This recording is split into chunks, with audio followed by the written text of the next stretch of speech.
Terima kasih Anda masih bersama kami pemirsa, dan pada malam ini telah bergabung bersama kita dua orang narasumber. Yang pertama hadir secara fisik langsung di Studio 1 Metro TV, anggota Komisi 11 DPR RI dari fraksi Gerindra, Kamru Samad. Kang Samad, selamat malam.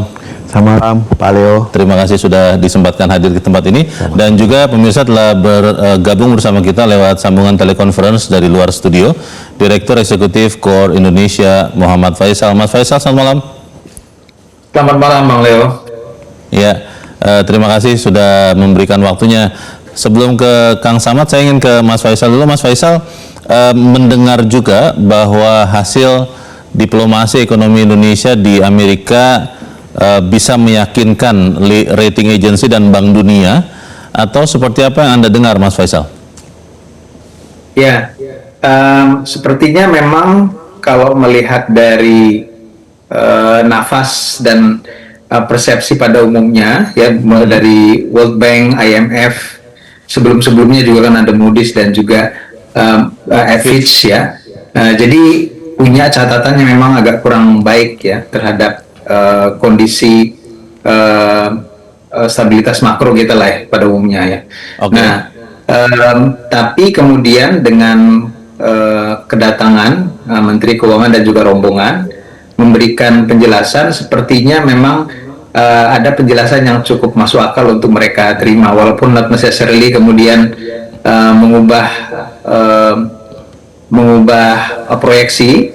Nah, karena pikir pada saat yang sama respon daripada Menteri Keuangan juga cukup baik ya. Maksud saya itu tidak meminta untuk mengubah proyeksi, tapi membuktikan. Jadi akan membuktikan. Nah, ini yang saya pikir penting ya. Karena kepercayaan itu kan pada dasarnya itu trust is earned ya, bukan forced ya.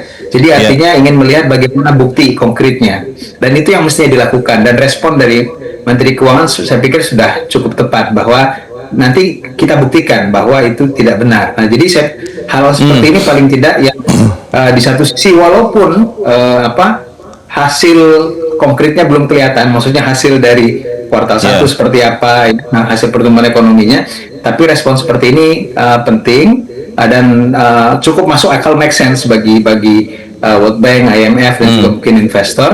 Di sisi yang lain pemerintah juga tidak memaksakan ya, tapi memang harus membuktikan bahwa memang kita pada dasarnya, kalau memang pada dasarnya makroekonomi kita masih relatif kuat walaupun dalam kondisi perang, nah itu yang kemudian dibuktikan gitu. Baik, para pemirsa, memang kami sudah hampir berhasil mendatangkan Dirjen Strategi Ekonomi dan Fiskal Kementerian Keuangan, Febrio Kacaribo, tapi beliau berhalangan hadir. Tapi saya ingin bertanya ke Kang Samad. Kang Samad, kalau apa yang terjadi di Amerika, itu kan Menteri Keuangan mengatakan berhasil memberikan penjelasan kepada lembaga pemeringkat di sana, ada Standard & Poor's, kemudian juga kepada Bank Dunia, kepada IMF, tentang langkah-langkah pengelolaan kondisi fiskal, terutama anggaran dari negara. Kalau Anda melihat ini sesuatu yang serta-merta akan mendatangkan investasi asing ke Indonesia lagi, atau memang ini perlu ditindaklanjuti dengan langkah lanjutan, misalnya kalau ada efisiensi ya harus lebih dikonkretkan lagi, atau yang memang masih bisa diefisienkan harus diefisienkan lagi. Bagaimana Kang Samad? Bang Leo, saya kira yang pertama kita mesti mengapresiasi upaya pemerintah untuk melakukan diplomasi ekonomi. Dan memang seingat kami ada forum tahunan yang melibatkan lembaga-lembaga keuangan internasional yang selalu dilaksanakan di Amerika Serikat, dan biasanya dihadiri oleh otoritas fiskal, moneter, dan juga mikroprudensial, sehingga dari situlah juga dimanfaatkan untuk memperkuat lagi kerjasama dengan berbagai macam lembaga-lembaga keuangan maupun lembaga yang selama ini memberikan peringkat atau menjadi rujukan oleh para investor untuk menempatkan investasinya di kawasan, di sebuah negara, dan itu sangat penting. Dan kalau kita mendengar tunnya yang disampaikan oleh Menteri Keuangan, maka tentu ini sesuatu yang sangat positif, bahwa kita perlu waktu untuk membuktikan kepada dunia bahwa fundamental ekonomi Indonesia itu cukup baik dan arah kebijakan on the right track. Nah, apa saja yang on the right track, apa saja fundamental yang membuat kita kuat di tengah goncangan yang begitu banyak. Ini semuanya perlu waktu untuk membuktikan karena kita baru memasuki di kuartal kedua di tahun ini. Dan kita cukup optimis karena kalau melihat data investasi di 2025 itu ada peningkatan di 12,7% year on year-nya dibanding 2024. Investasi 2024, Bang Leo. Ini secara total ya? Iya, secara total. Ya? PMA-nya lebih kurang 900 triliun dari 1.900 atau sekitar 46, sekian persen. Hampir separuh. Itu artinya kepercayaan investor global untuk Indonesia mengalami peningkatan dan itu memang didominasi oleh 5 negara yang sumbernya misalnya Singapura, Hong Kong, China, kemudian Malaysia juga masuk di top 5, Bang Leo, dan juga Jepang. Nah, ini berarti sudah on the right track kebijakan pemerintah. Nah, tinggal memang beberapa hal yang harus kita benahi yang Bang Leo sampaikan tadi. Misalnya ICOR kita yang masih tinggi. Itu adalah efisiensi modal ya untuk pembangunan ya. Iya, beberapa faktor indikator tentu pertama yang harus kita terus lakukan adalah birokrasi kita yang dinilai masih rumit. Ini sudah mulai dilakukan Menteri Keuangan juga. Ya, ini bottlenecking ya. Debottlenecking dan membentuk Satgas P2SP namanya kalau tidak salah dan mereka melakukan terus sidang-sidang penyelesaian efektif masalah. Tuh, Kang Samad? Saya dengar ada 40 lebih kasus pengaduan dan bisa dieksekusi dengan terukur, terrealisasi karena melibatkan kementerian dan lembaga yang memang ada tim task force-nya untuk itu, ada satgasnya, ada bottlenecking itu. Dan itu menurut saya sangat tepat untuk dilakukan karena kendala utama selain birokrasi yang rumit memang juga ada masalah misalnya kualitas SDM kita yang masih rendah. Itu kemudian diintervensi oleh pemerintah melalui penyediaan sarana pendidikan, sekolah unggulan bagi masyarakat kelas bawah disiapkan sekolah rakyat, bagi yang kekurangan gizi disiapkan makan gizi, MBG dan seterusnya.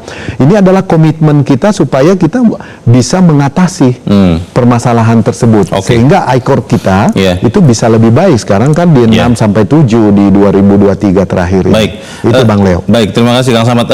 Mas Faisal, mungkin untuk Mas Faisal, Kang Samad dan saya, kita mungkin paham ya apa sih makna dari country rating kepada ekonomi suatu negara. Tapi secara sederhana, Mas Faisal, ini kan kita untuk Moody's dan Fitch tetap investment grade, tapi untuk outlooknya dari stabil ke negatif. Tapi Standard & Poor's menurut Pak Purbaya itu mempertahankan di triple B. Kalau kemudian misalnya tadi stable menjadi negatif, itu maknanya kepada ekonomi Indonesia itu seperti apa sih dan kenapa itu harus dijaga, Mas Faisal? Ya, ke risiko pembiayaan untuk masuk ke Indonesia gitu ya, intinya untuk menanamkan modal untuk khususnya ini portfolio ya. Sebetulnya yang direct investment juga penting, tapi dalam konteks ini juga portfolio yang utama bahwa risiko lebih besar ya, dan itu dipengaruhi kondisi makroekonomi ya, kondisi makroekonomi dan juga arah dan tata kelola daripada kebijakan. Karena kalau lihat dari alasan outlooknya itu mirip-mirip ya, jadi arah kebijakan, efektivitas kebijakan, koordinasi, kemudian tata kelola fiskal. Selalu diulang berapa kali itu tata kelola fiskal, lalu bagaimana misalnya peluang daripada sektor swasta dengan adanya Danantara dan juga disebut gitu ya. Nah, jadi itu semuanya kan sebetulnya bagaimana perspektif orang investor untuk berinvestasi di Indonesia gitu ya.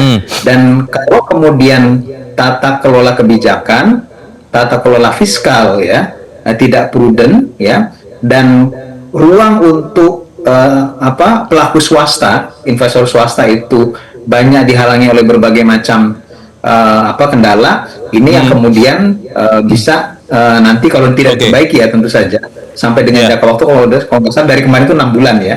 Nah itu akan bisa menurunkan akhirnya dari sisi ratingnya gitu. Nah tapi outlook itu artinya adalah warning di awal supaya harus ada perbaikan gitu untuk supaya tidak terjadi penurunan rating gitu. Baik, Mas Faisal, kalau bicara disiplin fiskal, Menteri Keuangan Purbaya juga meyakinkan kita semua, juga termasuk investor atau lembaga internasional di Amerika, bahwa disiplin fiskal itu dijaga pemerintah, tidak akan kena atau bahkan sampai melampaui 3% defisit dari PDB. Anda melihat langkah-langkah pemerintah yang sudah dilakukan untuk menghemat anggaran sekarang itu efektif, atau memang masih ada yang masih bisa dilakukan lagi, Mas Faisal?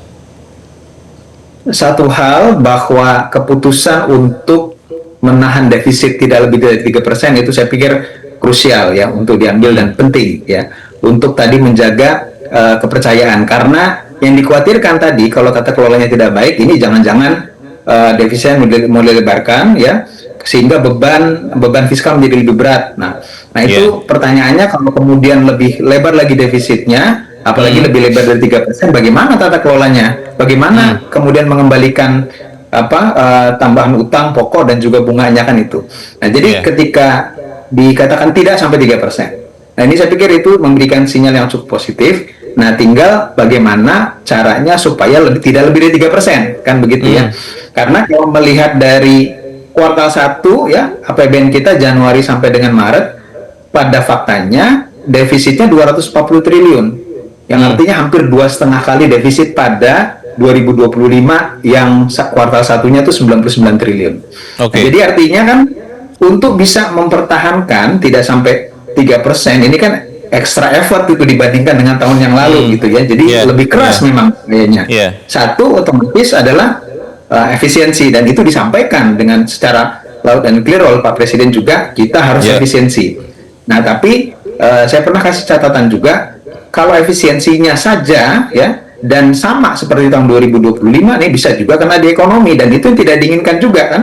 Nah jadi ada trade off ya, mau efisiensi tapi kalau efisiensinya itu kemudian terlalu mencekik sektor-sektor yang sekarang misalnya sudah tertati-tati atau kelas menengah ke bawah, nah ini dampak ekonominya, pertumbuhan ekonomi yang ingin lebih tinggi malah tidak tercapai jadinya gitu. Nah jadi artinya tata kelola untuk menjaga efisiensi seperti apa. Opsi lain yang saya katakan juga ya berarti mestinya pos-pos anggaran yang besar-besar yang tidak terlalu urgent masih bisa ditunda, tidak harus tahun ini. Nah ini bisa direlakan sebagian, dievaluasi, kemudian dipakai untuk yang tanggap darurat gitu. Itu mengurangi beban sebetulnya ya fiskal, ditambah lagi mungkin ada pos-pos penerimaan ya yang masih bisa diupayakan ya, walaupun mungkin ruangnya sempit juga dalam kondisi seperti sekarang, tapi mungkin masih ada beberapa hal sektor yang dapat windfall misalkan dari komoditis itu masih mungkin.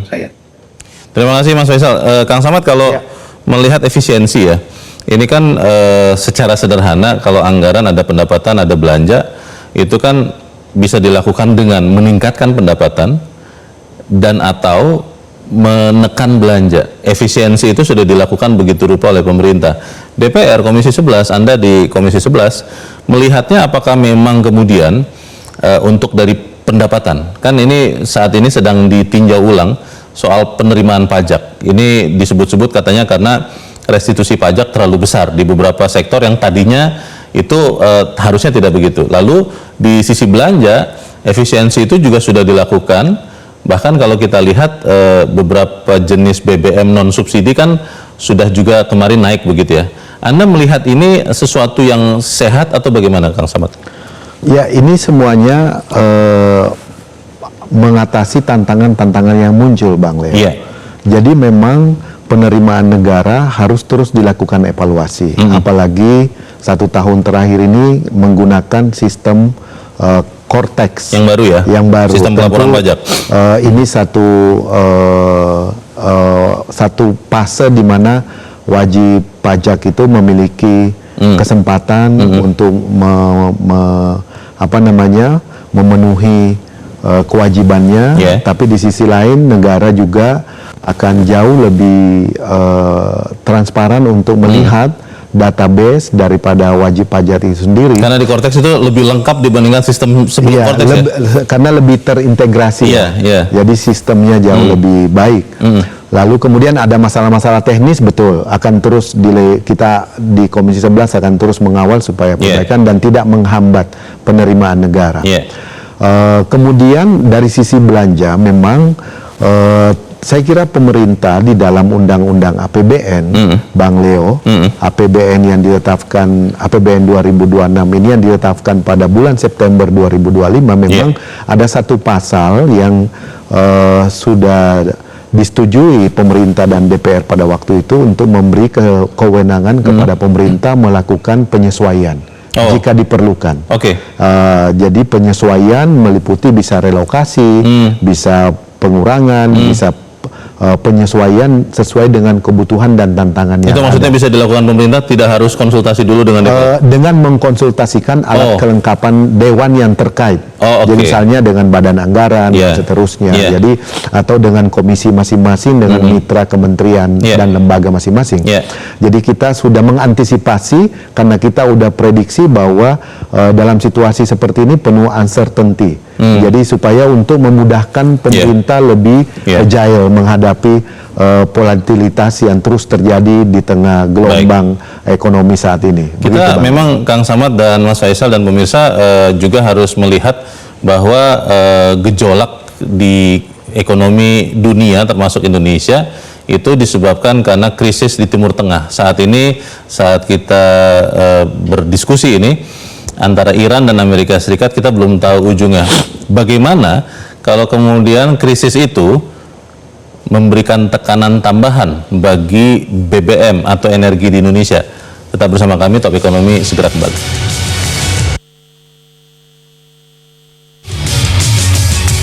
Jelajahi cara baru mendapatkan informasi. Download Metro TV Extend sekarang.